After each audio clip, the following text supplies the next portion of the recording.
2016, values have seen a steady increase over the years. In the mid-1990s, farmland was valued at less than $1,500 an acre. By 2020, that number had grown to $3,160 an acre. It's not correlated with the stock market and other major asset classes, and so people like that diversification. And it's been a very stable performer. If you go back to COVID, when the stock market, lost 10, 20, 30, 40% at the beginning of COVID, you don't wake up and find out that your farmland is worth 50 cents on the dollar the next day. Bill Gates is not the only one eyeing this investment. In 2011, the top 100 largest private landowners owned about 32.7 million acres of land across the United States. Today, that number has grown to over 42.1 million acres, roughly the size of Florida and Connecticut combined. His farmland grows onions, carrots, and even potatoes that are used to make McDonald's French fries. Thomas Peterfy is the 17th largest private landowner in the U.S., owning 581,000 acres. The reason I own lands in the Midwest is because these are agricultural, right? And that's where the farms are, right? I'm not farming in Boston. If someone is really interested in acquiring a piece of land, and with farmers, once you own one parcel, you often want to own the parcels that are adjacent to it. So if you can make those purchases quietly, it might be a possible way to make those purchases economic. They are not one large transaction, there are several smaller pieces, and they are usually purchased at auction. The vast majority of the land held by the largest private landowners are forests, ranches, and farmlands, located in states west of the Mississippi River, with few exceptions like Maine and Florida. When we think about farmland, we think about the Midwest being, the most fertile, most valuable farmland in the world. And I liken it to being the Manhattan of farmland. When you look at Iowa, Illinois, those types of regions. But then when you look at California, and the Pacific Northwest up in Washington and Oregon, and the Mississippi Delta, those are some other major regions that you'll see a lot of that major capital playing in, and that's where the agricultural productivity is. Today, the U.S. Department of Agriculture estimates that 30% of all farmland is owned by landlords who don't farm themselves. Buyers often purchase land from farmers who have owned it for decades, many of whom are asset-rich, but maybe cash-poor. The way the market works is the land transitions primarily to the people who will pay the most money for it. So a lot of farmland gets purchased by non-farmers. I think many farmers would like to see their land remain in agricultural production, would like to sell it to another farmer, but the economic realities for them are typically that they've spent their life farming, their retirement, their equity is all in the land and tied up in selling land. Institutional capital is growing and it's becoming a bigger piece of the market, and it is part of that wealth transfer that's happening when you look at the demographics behind who owns farmland. A profit can also be made by utilizing the land in numerous ways. Approximately 39% of the 911 million acres of farmland across the U.S. is rented out to farmers.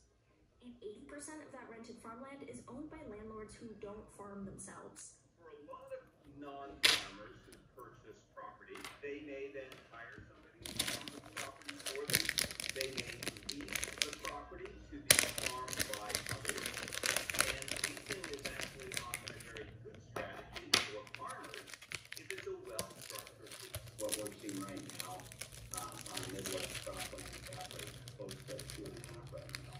And so, you go buy a farm and you put that cash rental lease in place, you're going to be looking at about a 2.5% return on your capital. In some cases, there are tax incentives that incentivize landowners to have farming occurring on their land, and that is giving them a tax break essentially for the work that the farmers who are leasing from them are doing, but it can in some cases mean that the farmers get a break on the lease price as well. The involvement of private landowners has had a significant impact on farmers in the United States. Some argue in its support, suggesting that the process of leasing farmlands has given new opportunities for farmers who wouldn't normally be able to afford to farm. One of the biggest barriers for incoming farmers is the high cost of farmland. And one way around that is if you can have a good lease agreement with a landowner, you can farm successfully without having that initial outlay of cost. The young farmers are just as happy to lease the land, because whether you are young or old, it's a business, right? The business of farming is becoming more and more specialized. There are the people who concern themselves with what to plant.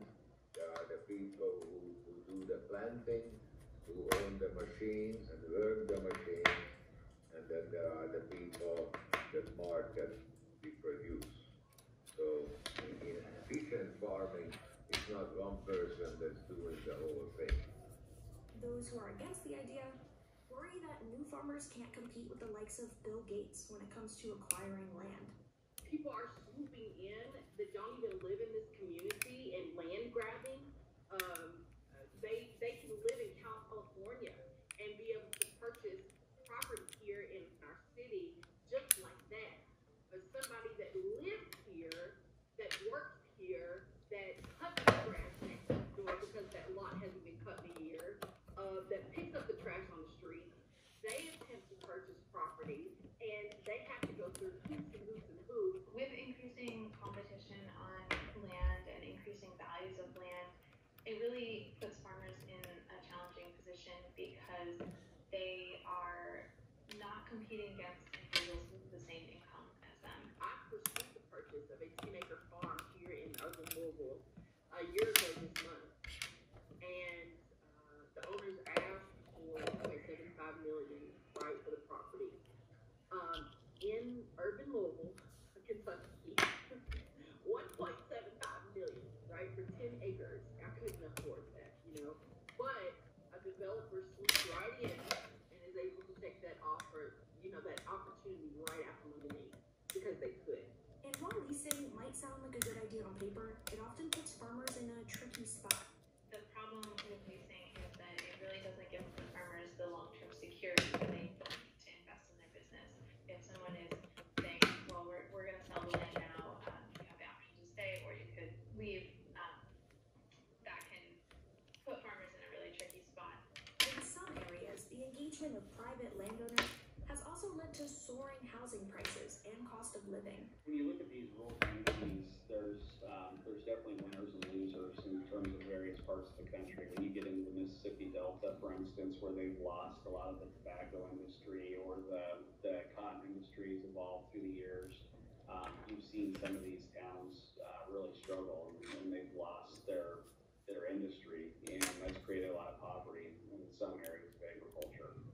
The jury is out on whether private landowners are a force for good or bad for agriculture. But more farmland is expected to make its way to the market in the future. When you look at the demographics around who owns land, it's impractical to think that farmers are going to buy every acre that transitions over the next 20 years. We think in some form or fashion about 50% of the farmland in the U.S. will turn over the next 25 years. With this time, I would say that the jury is out on whether or not large purchases by the ultra wealthy is a good or a bad thing.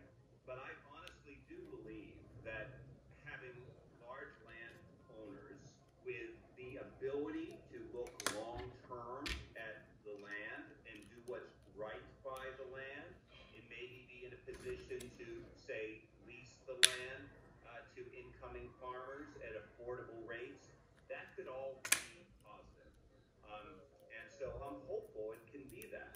There are fewer and fewer farmers with every U.S. ag census, and there are a slight increase in the number of young farmers, but really at this point not enough to replace the farmers who are leaving the industry. So we need more young farmers, and we really need to support them by making access to land possible.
Crisis Management. I'm Alicia Sikirska.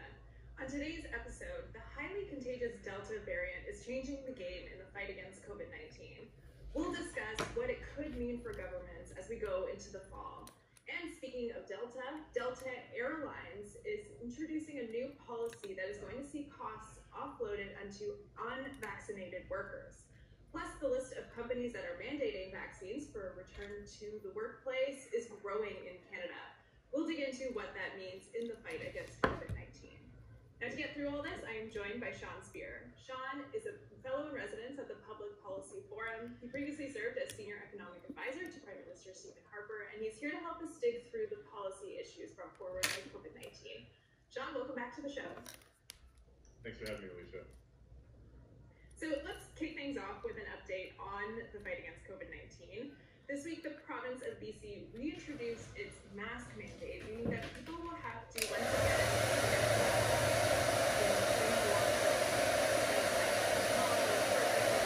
in public transit, regardless of vaccination status. Now, while 75% of eligible BC residents are fully vaccinated, the province's chief medical health officer, Bonnie Henry, said that number needs to be higher given the impact of the Delta variant. Now, it's been the driving force, this highly contagious variant, behind the increase in COVID-19 cases that we're seeing all across the country. And many are concerned that we're potentially going backwards and that a fourth wave is looming. So, Sean, as we exit the summer and start looking towards the fall, what are you watching for when it comes to the COVID-19 pandemic? Well, I think a lot of our viewers are investors or members of the business community. In that regard, Alicia, one thing that I'm following is the back to work plans on the part of major employers. I think a lot of companies were anticipating that they could return to something like normal activities, including having employees back in offices, sometime this fall. I think as governments have reversed the withdrawal of some of the public health restrictions, we're similarly seeing businesses push off their back to work dates. A friend of mine works at Teneo, the large global public affairs firm.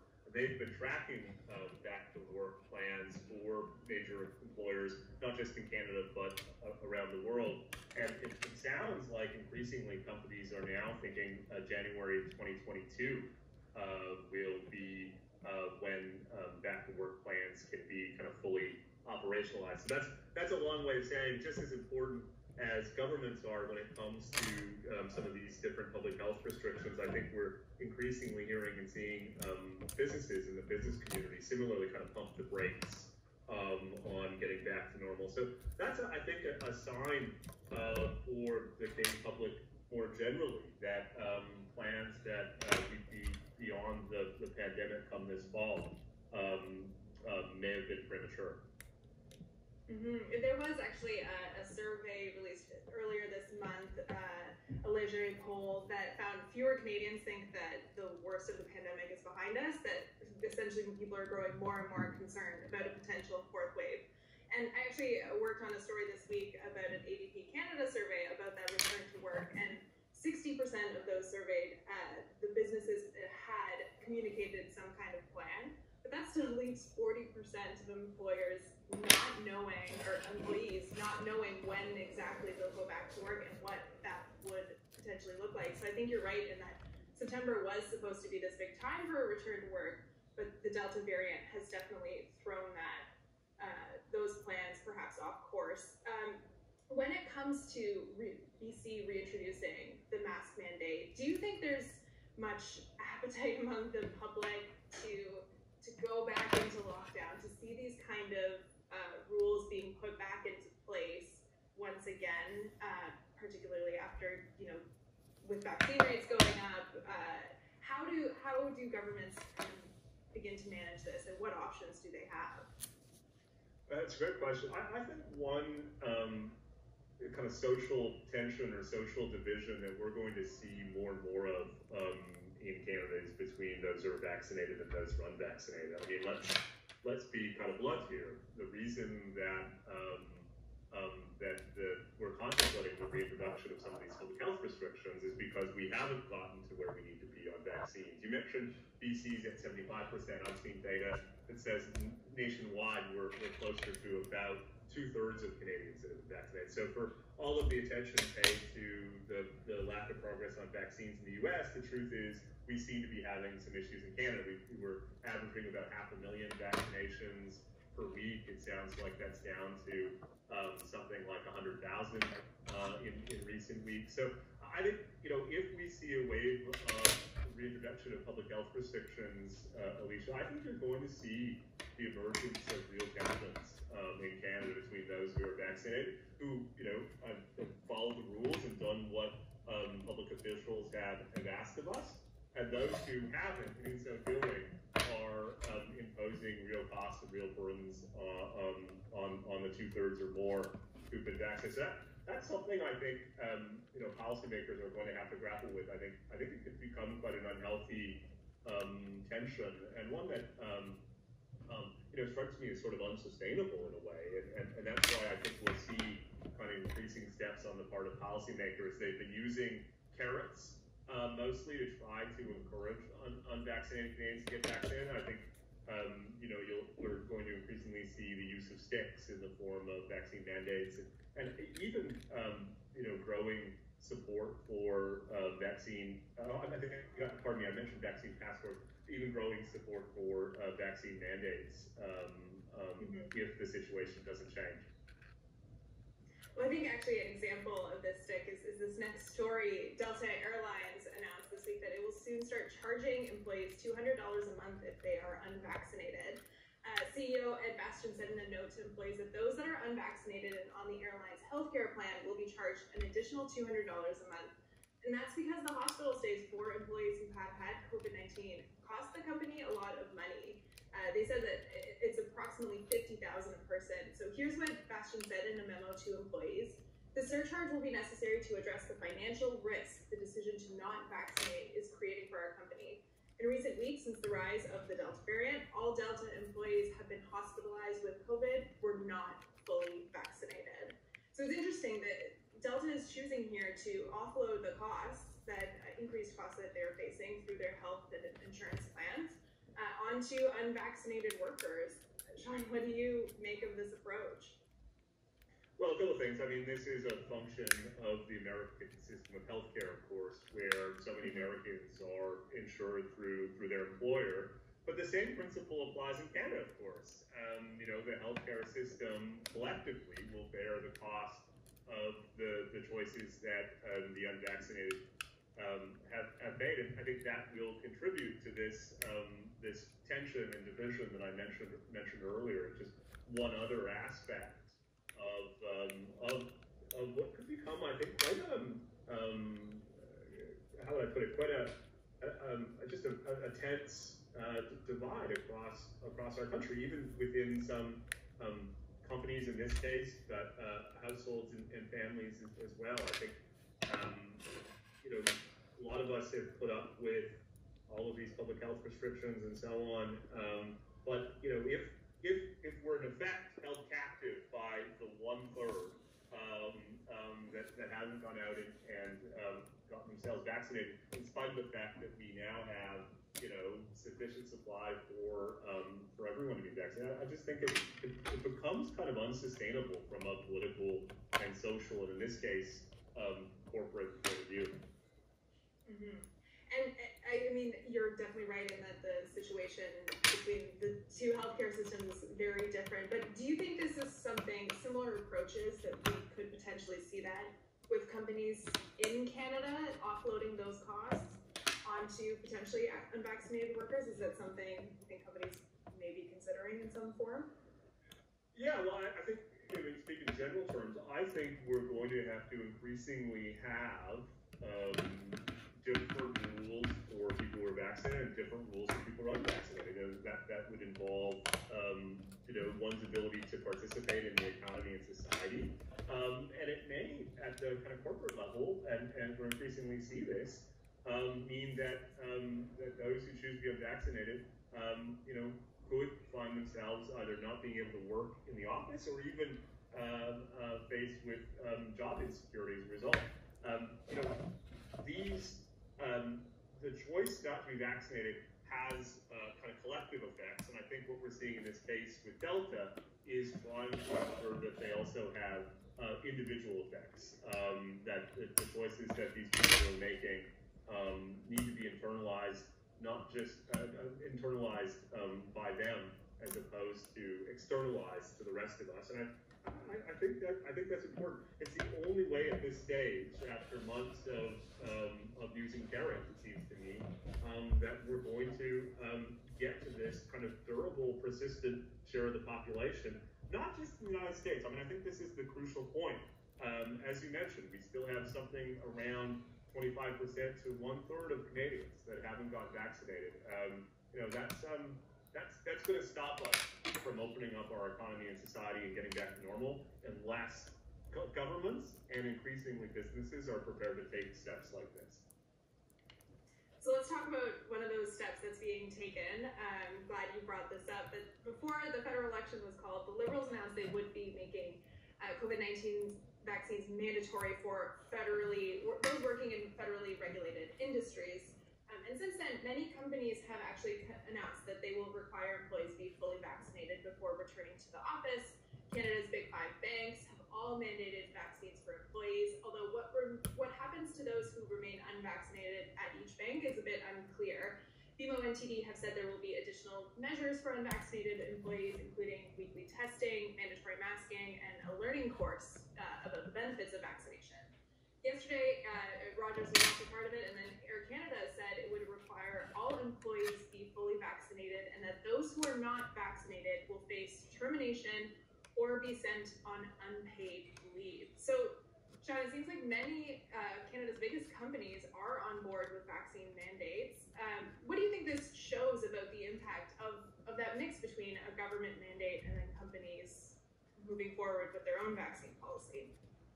Well, bear with me because this is a bit wonky, but I think it's important for viewers to understand. The Canadian Charter of Rights and Freedoms applies to governments. The obligation under the Charter is the protection of individual rights from government action. The Charter doesn't apply to non-governmental actors in our economy and society. So, you know, I've always been a bit dubious about vaccine mandates on the part of governments, Alicia, on this show.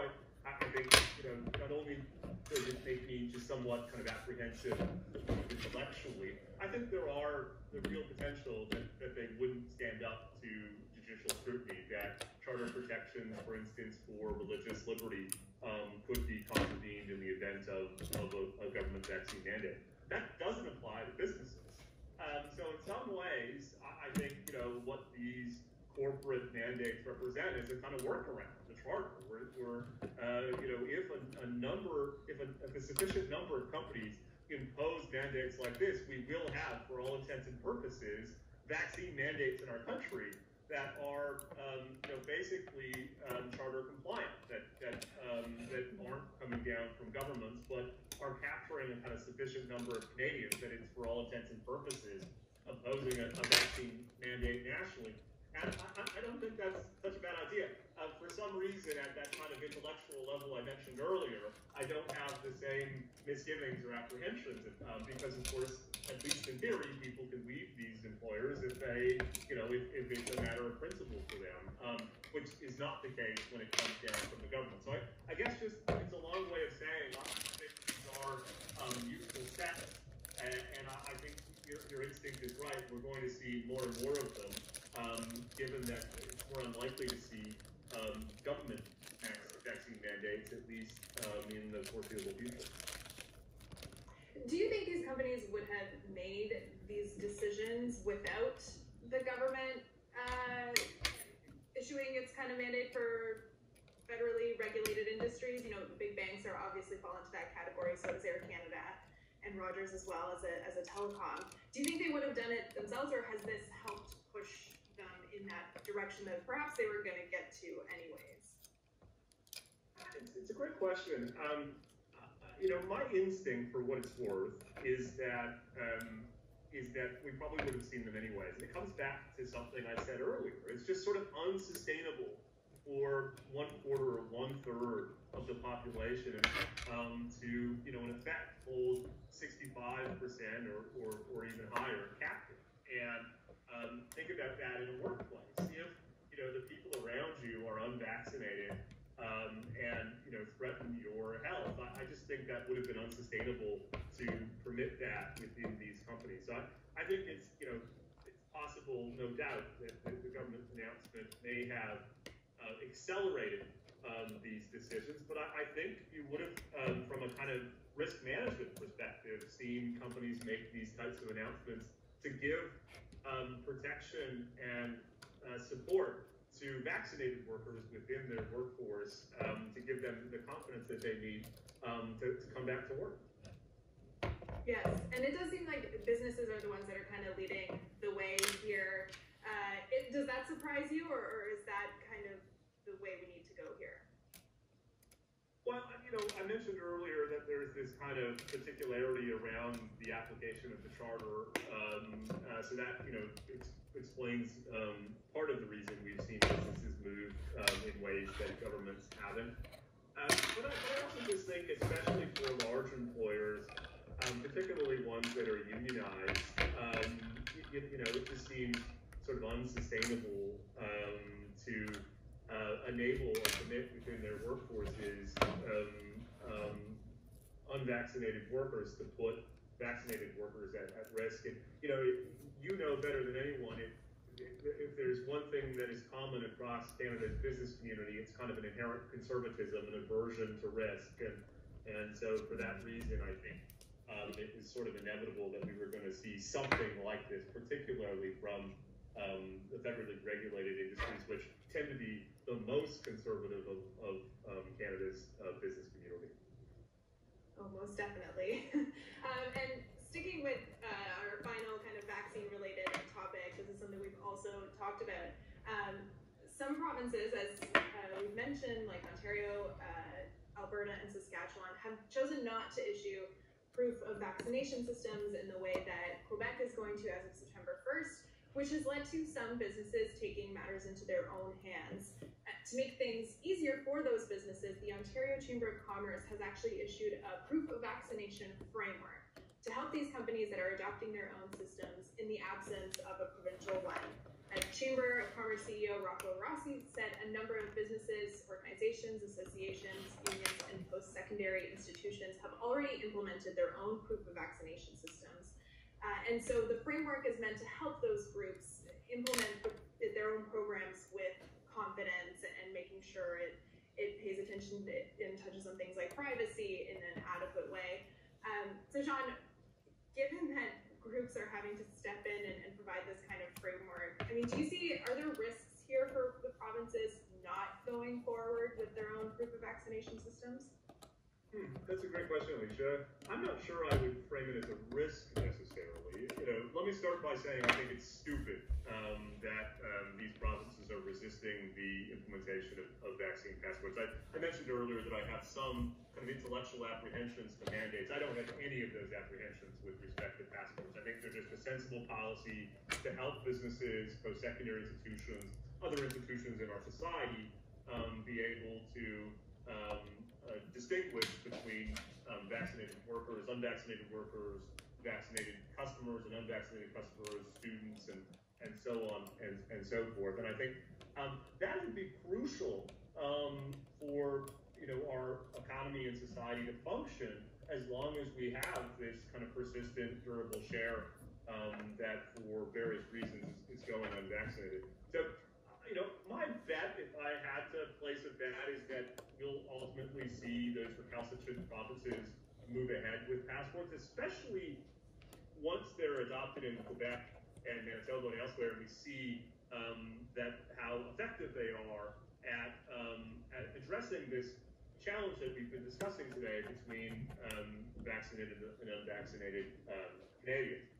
But in the meantime, I like what the Ontario Chamber of Commerce is doing here. I think it's a valuable service for its members, who have been placed in the uncomfortable position of having to make these judgments absent of government policy, and do so in a way that is consistent, that it's standardized, that it avoids or minimizes the risk that they're accused of being discriminatory or any other number of risks associated with being on the kind of front lines of having to make these calls. So I think bad on governments for resisting calls for vaccine passports, but good on the Ontario Chamber of Commerce and others who are trying to help businesses and other institutions in our society navigate these issues.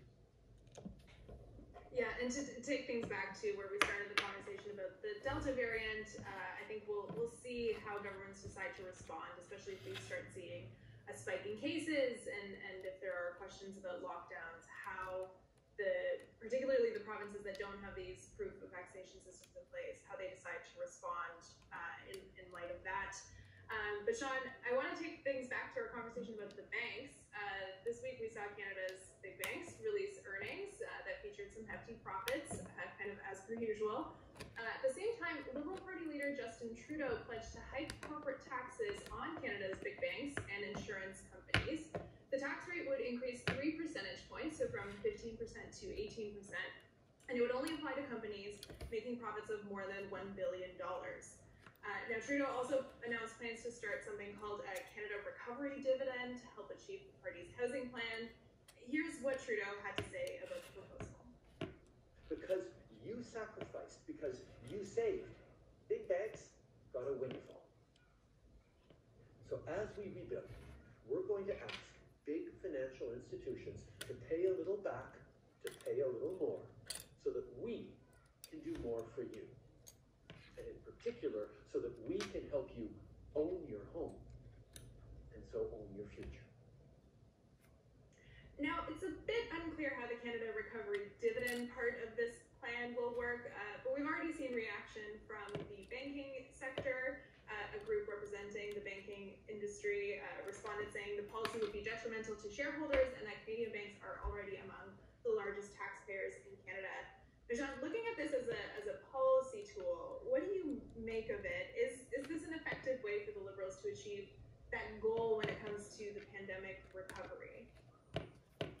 Well, I would say two things. I mean, if the goal is to generate more revenue, it strikes me as an effective tool in the sense that these companies are domiciled in Canada.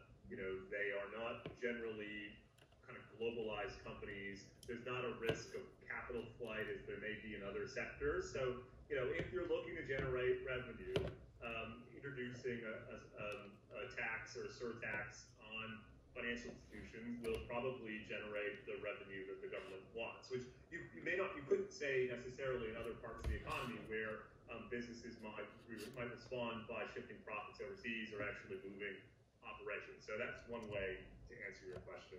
The second way I would answer it, Alicia, is I tried to think yesterday of a case where we have punitive taxes on particular sectors, and I can't think of any. There are some cases where we have preferential tax rates on a sector basis. So, for instance, the government of Ontario charges a slightly lower tax rate for the manufacturing sector.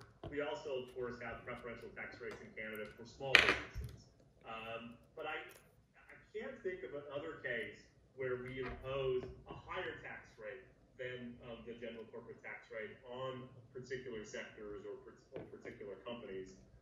So just as a kind of matter of tax policy, the idea that you would single out a particular industry or particular firm strikes me as odd. It kind of fails the basic tax principle of equity or horizontal, vertical equity, the idea that you know, everyone ought to be treated essentially the same. I guess just the last thing, I can't miss the opportunity to make a kind of small piece political observation, which is, you know, the Liberal Party is competing with the New Democratic Party for progressive voters, and you know, it seems to me that a punitive tax targeting financial institutions is part of an overall political strategy to appeal to progressive voters, and I suppose it will leave it to political pundits to determine whether it may or may not be effective in that way. But as a matter of tax policy, it does strike me as an odd choice. Yeah, I think that idea banks did so well because you saved, and Canadians were the ones that, you know, helped them when it came to boosting profits.